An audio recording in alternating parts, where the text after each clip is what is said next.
The summer of 1942 brought the world to a turning point in the Pacific. After months of Japanese expansion, a small and rugged island called Guadalcanal suddenly became the center of global attention. It was not a place known for beauty or comfort. Thick jungles pressed in on every side, insects swarmed relentlessly, and the humid air clung to every breath. Yet within this hostile landscape, an airfield carved from the earth would soon decide the fate of nations. This was Henderson Field, a dirt strip that became the fragile lifeline of the Allies in the Pacific. From the first moment, conditions were brutal. Pilots and ground crews worked in the open heat with little shelter, their bodies constantly exhausted by hunger and disease. Every plane that roared down the runway had to dodge craters and debris left by Japanese bombs. The air smelled of oil, gasoline, and sweat, mingling with the damp jungle rot that never went away. It was a place of constant danger, where the line between life and death was measured in seconds. And yet, this forgotten corner of the Pacific became one of the most important battlegrounds of the Second World War. The men who defended Henderson Field were not greeted with confidence. Supplies were thin, reinforcements uncertain, and the Japanese were determined to crush the airfield at any cost. Every morning brought the sound of enemy bombers approaching, the low drone of engines echoing through the humid air. Pilots scrambled into cockpits, still dripping with condensation, their hands trembling as they pulled straps tight and prepared for takeoff. Imagine the fear, knowing that the enemy always outnumbered you and that the airstrip beneath your wheels could be destroyed before you even returned. Despite the fear, there was also resolve. Each takeoff was more than just a mission. It was an act of defiance. The men understood that without their presence in the skies, Guadalcanal would fall, and with it, the momentum of the Pacific War. Their fragile airplanes became shields against an enemy that seemed endless, and their dirt runway became a symbol of survival. At night, when the jungle quieted and the buzzing insects replaced the thunder of combat, the men lay awake knowing the next day would bring the same desperate fight. Yet, in their struggle, history was being written. The Cactus Air Force, as they would come to be known, was born out of these conditions. They were not given the luxury of modern facilities or abundant supplies. Instead, they worked with what they had, salvaging wreckage, repairing what seemed beyond repair, and fighting each day with machines that should not have been in the air. This was not a polished Air Force, but a patchwork of determination and ingenuity. The roar of engines from Henderson Field was not just the sound of war. It was the sound of survival and of an unlikely stand that would change the course of the Pacific War. The battle for Guadalcanal was defined by contrasts so sharp they seemed almost unreal. On one side stood the Japanese, with experienced pilots, well-supplied bases, and the confidence of a force that had swept across the Pacific with little resistance. On the other side was the Cactus Air Force, a ragged collection of Marines, Navy flyers, and Army Air Force pilots who operated from a strip of dirt that was more cratered than smooth. When the Japanese launched their daily raids, they came in with precision and overwhelming numbers. The Americans scrambled with whatever aircraft could still fly, sometimes only a handful against dozens. The imbalance was obvious, and it set the stage for one of the most lopsided yet determined struggles in aviation history. The airfield itself told the story of this contrast better than any statistic could. Japanese bases were stocked with fuel, spare parts, and trained crews. At Henderson Field, mechanics worked in mud and sweltering heat, piecing together wrecked aircraft with tools barely suited for the task. The planes were patched with whatever material could be scavenged, and engines often sputtered with unreliability. Every takeoff was a gamble, every landing a desperate prayer that the wheels would not catch on the broken runway. This was aviation stripped of its glamour, reduced to the barest struggle for survival in the face of relentless assault. For the pilots, the difference in conditions shaped every mission. Japanese airmen flew knowing that reinforcements were close at hand, that their machines were maintained by the best resources available. American pilots climbed into cockpits stained with oil, often flying multiple sorties in a single day, knowing that if they were shot down, there might be no replacement waiting on the ground. Fuel was so precious that commanders hesitated before every launch, weighing the risk of wasting it against the danger of leaving the skies undefended. It was not just a battle of airplanes, but a battle of endurance, where every ounce of energy and material mattered. This contrast extended to morale as well. Japanese forces expected victory, confident in their numbers and reputation. The Cactus Air Force expected hardship, but they fought on because they had no choice. Imagine the feeling of staring into the sky as dozens of enemy planes approached, knowing that your own force barely filled a handful of cockpits. The sense of being outnumbered was crushing, yet somehow it fueled a determination that no statistic could measure. The contrast between strength and weakness, between expectation and survival, defined every day at Henderson Field. In this imbalance lay the heart of the Guadalcanal story. The Japanese sought to crush the airfield and with it, Allied hopes in the Pacific. The Cactus Air Force sought only to endure, to rise into the sky one more time, and to deny the enemy easy victory. Against overwhelming odds, the patched and battered plains of Henderson Field became symbols of defiance. The contrast was clear to everyone who witnessed it. One side had the numbers, but the other had the will to survive, and in the end, that difference mattered more than anyone could have predicted. The Cactus Air Force did not begin as a grand design or a carefully organized unit. It was born from urgency and necessity in the summer of 1942. When U.S. Marines captured Henderson Field during the opening stages of the Guadalcanal campaign, they inherited more than a strip of dirt. They inherited the responsibility of defending it against one of the most determined military powers in the world.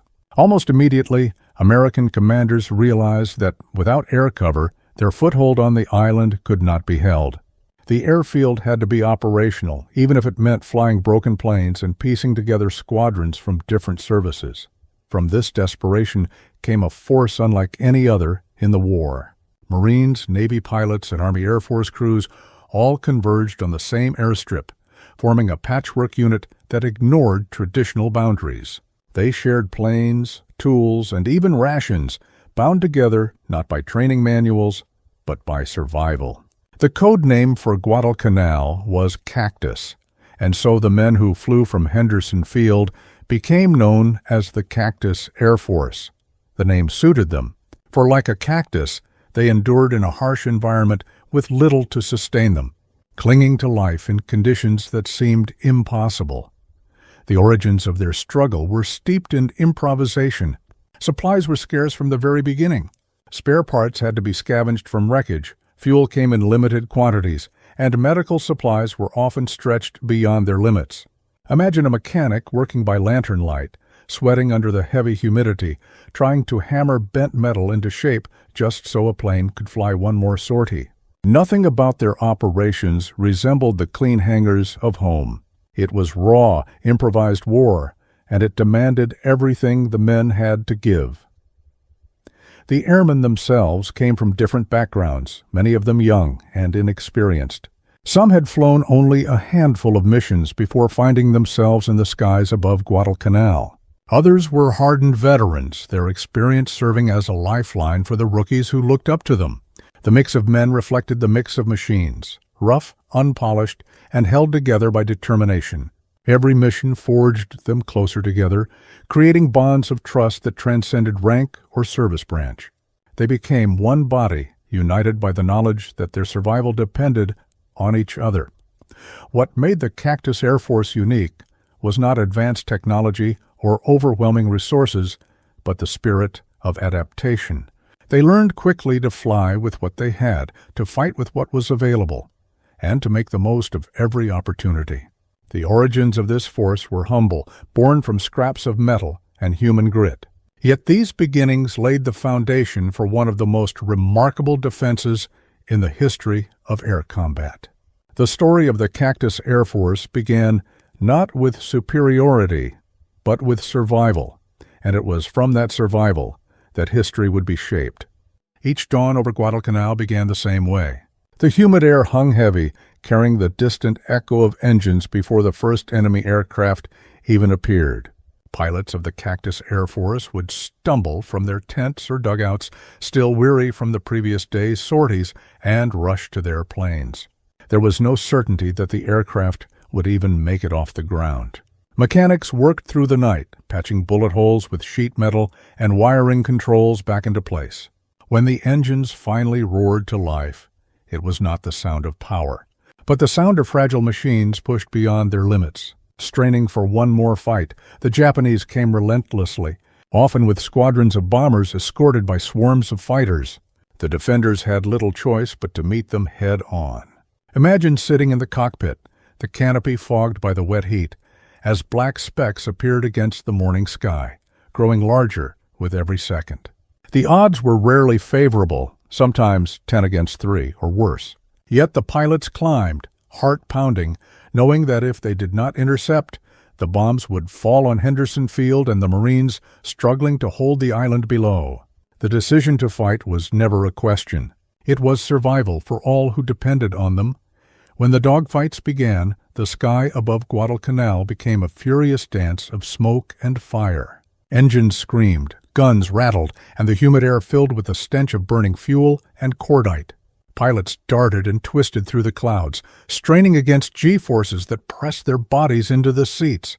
One wrong move, one burst of enemy fire, and the jungle below would become their grave. Some aircraft returned riddled with holes, barely staying aloft, landing on runways torn apart by craters. Others did not return at all, their absence marked only by the silence in camp that night. Despite the danger and the losses, the Cactus Air Force made a difference with every sortie. Their attacks broke apart enemy formations, forcing bombers to scatter and limiting the destruction on the ground. Even a handful of planes could disrupt a raid, buying precious time for the Marines defending the island. Every victory, no matter how small, was felt immediately.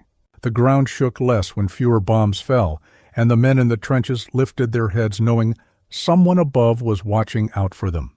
The presence of the Cactus Air Force gave hope to those who might otherwise have been crushed by despair. The conditions of battle wore down both man and machine.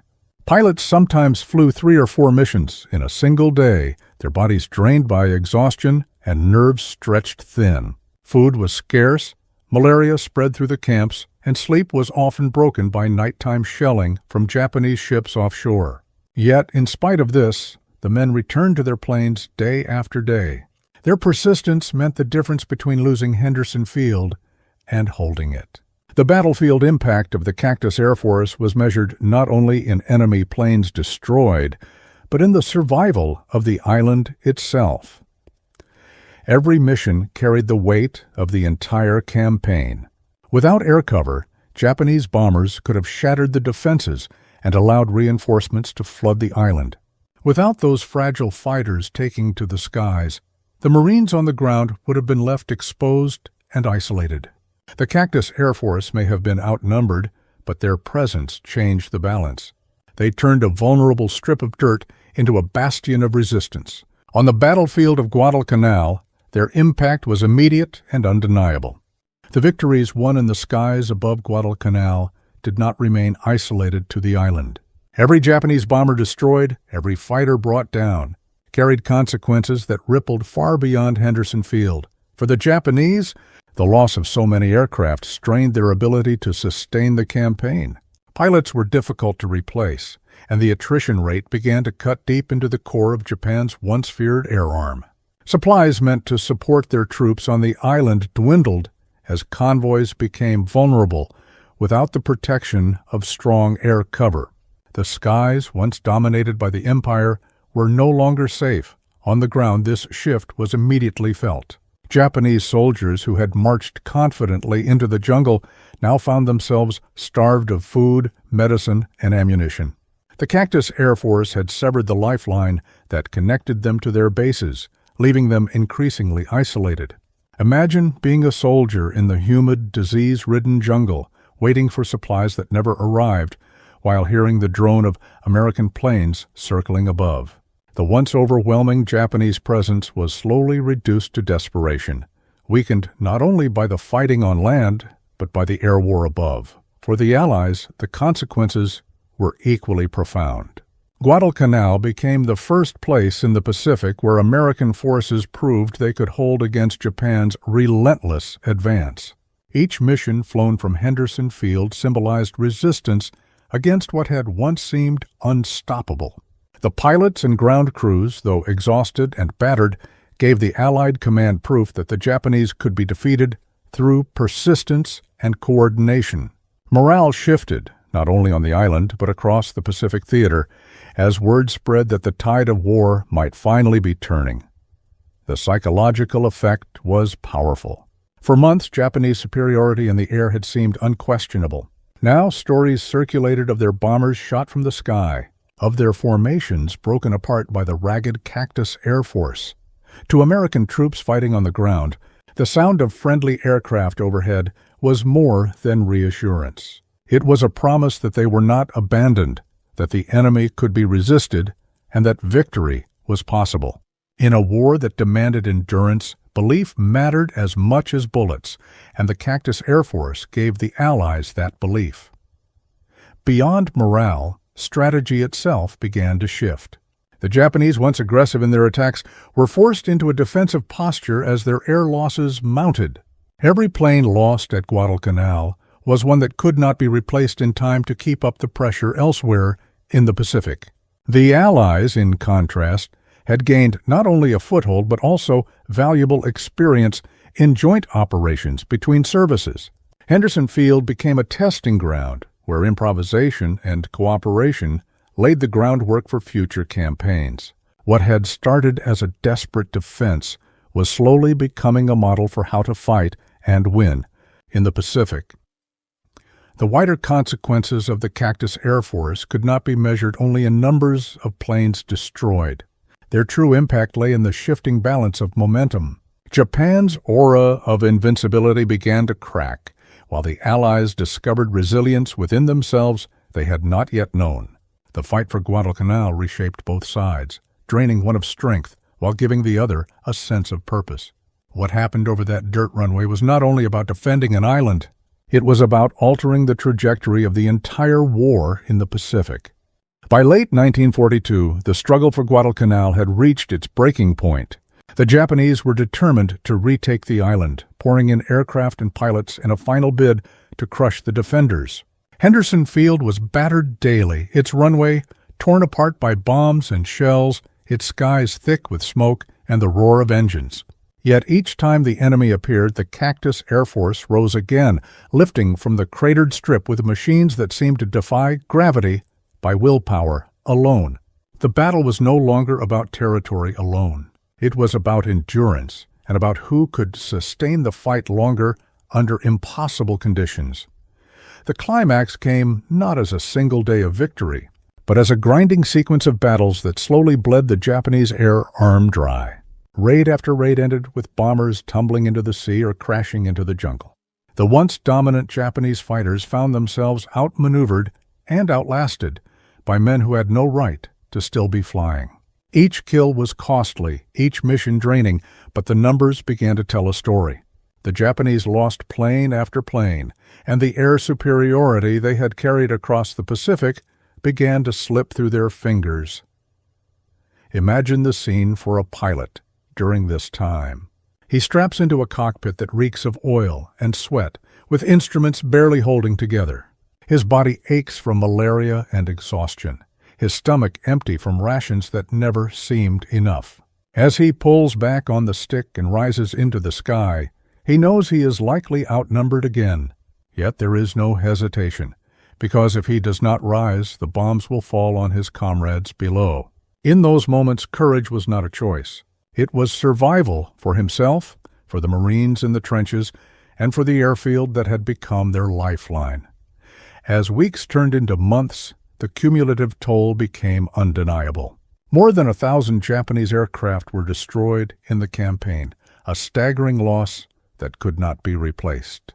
Each mission flown from Henderson Field had chipped away at the Japanese war machine, leaving scars that stretched far beyond Guadalcanal. The jungle airstrip, once thought impossible to defend, had become a fortress in the sky, defying the might of the empire. For the men on the ground, the sound of enemy engines grew less frequent, their raids less devastating. The pressure that had once seemed unbearable was beginning to break. The climax of the battle was not celebrated with cheers or fanfare, but with exhaustion and quiet realization. The Japanese, once confident of victory, began to falter, their resources drained and their air power crippled.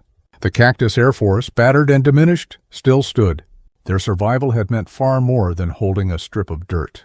It had shifted the balance of the Pacific War, proving that determination and resilience could overcome overwhelming odds.